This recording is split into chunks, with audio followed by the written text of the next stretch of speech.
వెంటబడే పాలెం గ్రామాలలో తెలుగుదేశం కూటమి అభ్యర్థి ప్రత్తిపాటి పుల్లారావు ఎన్నికల ప్రచారంలో పాల్గొన్నారు. అనంతరం మాజీ మంత్రి ప్రత్తిపాటి పుల్లారావు మాట్లాడారు.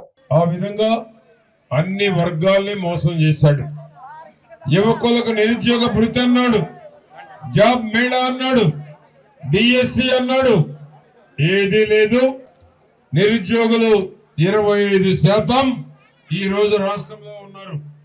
అందుకనే పవన్ కళ్యాణ్ గారు ఈ రాష్ట్రంలో జగన్మోహన్ రెడ్డి ఉండకూడదు, జగన్మోహన్ రెడ్డి ప్రభుత్వం ఉండకూడదు, జగన్మోహన్ రెడ్డి లాంటి అరాచకం అధికార మదంతో ఉన్నటువంటి జగన్మోహన్ రెడ్డి రాష్ట్రానికి అవసరం లేదని బీజేపీ, తెలుగుదేశం, జనసేన ఒక మెట్టు తగ్గి రాష్ట్రం కోసం, రాష్ట్రంలో ఉన్న ప్రజల కోసం పొత్తు కుదిర్చాడు. కూటమి ఏర్పడింది. కూటమి ఏర్పడిన తర్వాతనే జగన్మోహన్ రెడ్డి బస్సు బయటకు వచ్చింది. అప్పుడు దాకా తాడేపల్లి ప్యాలెస్ నుంచి బయటికి రాలేదు. గడగడ ఉనికిపోతా ఉన్నారు. డిపాజిట్లు రాని పరిస్థితుంది.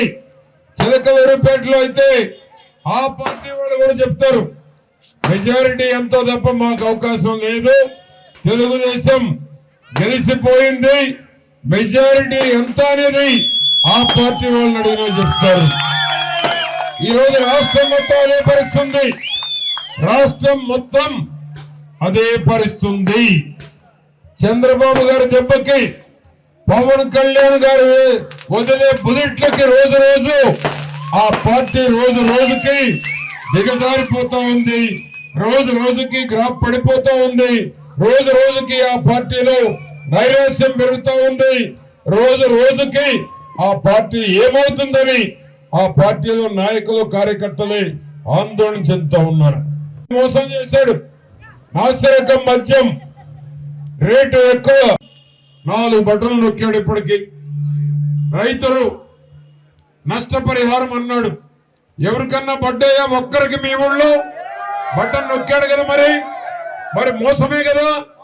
మోసగారికి ఏం చేయాలి? మనం బుద్ధి చెప్పాలి కదా.